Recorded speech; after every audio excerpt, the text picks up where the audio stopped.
So guys welcome back to micro classes. हमारे CCSU MSU की BEd second year की classes चल रही हैं। आज का हमारा सब्जेक्ट है जेंडर, स्कूल एंड सोसाइटी। आज का हमारा टॉपिक रहेगा कार्यस्थल पर यौन उत्पीड़न, मतलब सेक्सुअल हरेसमेंट जो लड़कियों के साथ होता है वर्क प्लेस पे, उसके बारे में हमें बताना है। तो लॉन्ग क्वेश्चन में आता है बीएड एग्जाम में कि कार्यस्थल पर होने वाले यौन उत्पीड़न को वर्णित कीजिए, महिलाओं पर इसके क्या दुष्प्रभाव पड़ते हैं उसके बारे में बताइए। तो इस तरह से अब पेपर में आता है, लॉन्ग क्वेश्चन में आता है। तब कार्यस्थल पर यौन उत्पीड़न से मतलब होता है लड़कियां आजकल पढ़ रही हैं, विद्यालय में जा रही हैं, शिक्षा प्राप्त कर रही हैं और पढ़ लिख कर वे इस योग्य हो जाती हैं कि आत्मनिर्भर बन सके, आर्थिक रूप से सक्षम हो सके। जब ये आर्थिक रूप से सक्षम हो जाती हैं तब इसके लिए मैं क्या करती है, कार्य वगैरह करती हैं, किसी ऑफिस वगैरह में जाती है, कंपनी में ज्वाइन करती है या कहीं पर अपना कोई व्यवसाय वगैरह शुरू करती हैं। तो जब मैं किसी कंपनी वगैरह में, ऑफिस वगैरह में जाती हैं, कहीं पर जहाँ पर मैं कार्य करती हैं, उस स्थान को हम कार्यस्थल बोलते हैं। तब उस जगह पर भी लड़कियों के साथ यौन उत्पीड़न होता है, सेक्सुअल हरेसमेंट होता है, जो उसके सीनियर वगैरह के साथ, सीनियर वगैरह के द्वारा या उसके कलीग के द्वारा किया जाता है। उस हरेसमेंट को हम बोलते हैं sexual harassment at work place. अब इसके बारे में आपको पेपर में बताना है। अब देखो यहाँ पर मुख्य रूप से जो हरेसमेंट होता है वो इस प्रकार का होता है कि आप के जो होते हैं, लड़की के जो सीनियर वगैरह होते हैं, वे उससे ये कहते हैं कि अगर आप हमारे साथ सेक्सुअल एक्टिविटी में लिप्त रहेंगी तो आपका प्रमोशन हम कर देंगे, या जो हमारी इच्छाएं, आप उन इच्छाओं के अनुरूप कार्य करेंगी, हमारे साथ रहेंगी, तब आपको हम नौकरी दे देंगे, आपकी सैलरी इंक्रीज कर देंगे, ये वाली पोस्ट दे देंगे। इस तरह से लुभावनी ऑफर मिलते हैं लड़कियों को यहाँ पर, और इस तरह के जो सेक्सुअल अब्यूज़ करने वाले ऑफर देते हैं सीनियर वगैरह। तो ये जो घटना हो जाती है ये हमारी हो जाती है sexual harassment at work place. वर्तमान में महिलाएं शिक्षा प्राप्त कर आर्थिक रूप से आत्मनिर्भर हो रही हैं और नौकरी प्राप्त कर रही हैं। तो नौकरी प्राप्त करने के बाद में क्या करती है, अपने कार्यस्थल पर जाती हैं। तो वे अपने कार्यस्थल पर भी पुरुष प्रभुत्व वाले समाज की जो सोच है उससे मुक्त नहीं हो पा रही हैं। ऐसे कई उदाहरण हमारे सामने आ जाते हैं जहाँ वरिष्ठ लोगों के द्वारा उन्हें लैंगिक उत्पीड़न का सामना करना पड़ रही है। जो महिलाएं अपने अच्छे वित्तीय साधन संपन्न तथा सम्मानित परिवारों से आती हैं, वे तो इस तरह के उत्पीड़न के विरोध में नौकरियां छोड़ देती हैं। लेकिन निम्न स्तरीय या फिर मध्य परिवार की जो महिलाएं होती हैं, वे चुपचाप उनके सहयोगियों या उनके सीनियर के द्वारा किए जाने वाले इस प्रकार के जो उत्पीड़न होता है उसको सहन करती रहती हैं और उनके लैंगिक जो मकसद होता है उस पर कुछ नहीं बोलती है। इस प्रकार लैंगिक उत्पीड़न के अंतर्गत मुख्य रूप से कोई अधिकारी अपने किसी जूनियर से कह सकता है कि अगर वह उसके साथ यौन संबंध स्थापित करने को तैयार हो जाए तो वह उसे नौकरी प्रदान कर देगा या उसके वेतन में वृद्धि कर देगा। तो ये होता है, हम जनरली जो हमारा कार्यस्थल पर यौन उत्पीड़न है उसमें ये कहते हैं कि अगर आप हमारे साथ लैंगिक क्रियाओं में लिप्त रहेंगे, हमारे साथ यौन संबंध स्थापित करने के लिए मान जाते हैं, तो आपको नौकरी वगैरह, सैलरी वगैरह हम बढ़ा देंगे।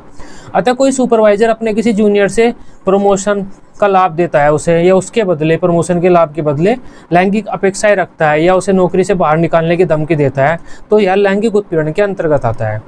यदि कोई उच्च अधिकारी अपने निजी कर्मियों की जिंदगी के बारे में पूछता है, जो उसके कर्मचारी हैं उनकी ज़िंदगी के बारे में पूछता है, उनसे उनके पार्टनर वगैरह के बारे में जानकारी लेता है, तो यह भी लैंगिक उत्पीड़न के अंतर्गत आता है। इसके अलावा भी किसी मजाक या व्यंग, जब कोई अधिकारी या हमारे जो साथ का कंपनी में हमारे साथ काम कर रहा है वो कोई चुटकुला किसी लड़की के साथ कर देता है जो लैंगिक प्रकृति का है और वह उसे बुरा लग जाए, चाहे वे मजाक में ही क्यों ना या समूह में क्यों ना किए जा रहे हो, वे भी हमारे इसमें आते हैं, लैंगिक उत्पीड़न में आते हैं।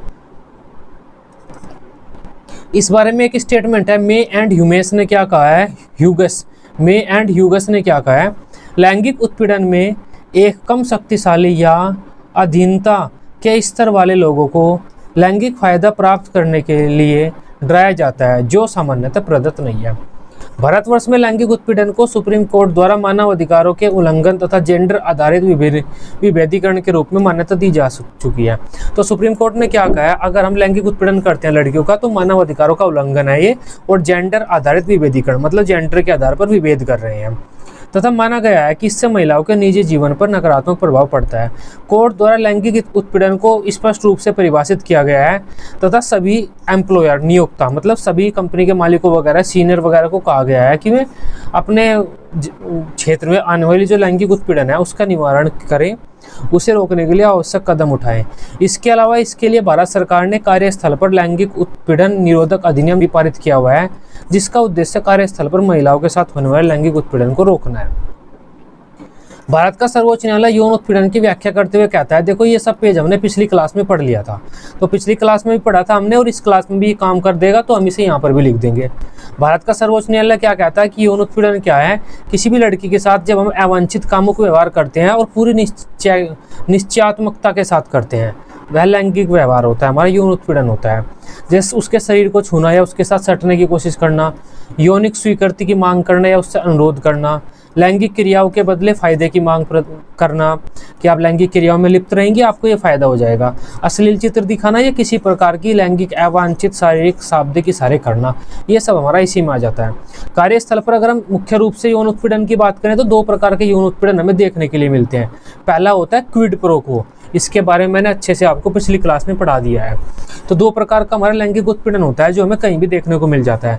पहला तो होता है quid pro quo. Quid pro quo का मतलब होता है इसके बदले वो, ये एक लैटिन मुहावरा है, इसका मतलब क्या होता है? इसके बदले वो, मतलब नौकरी के बदले आप हमें ये दीजिए, हमारी जो लैंगिक इच्छा है उसको पूर्ण कीजिए, या हमारे साथ यौन संबंध स्थापित कीजिए, आपकी सैलरी बढ़ा देंगे।